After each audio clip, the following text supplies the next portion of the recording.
I'm here now at the Terminal 3 airport here in Jakarta, and I found this giant silver statue. How cute. And I think they call it butter baby. Laki oh. So cute.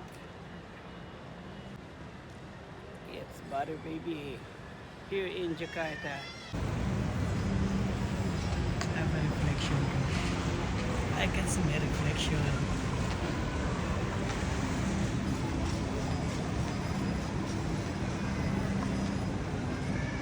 So ayan, para siyang yung pangarap kong puntahan sa Chicago, yung tinatawag nilang Cloud Cave. Well, at least here in Jakarta, I get to experience one.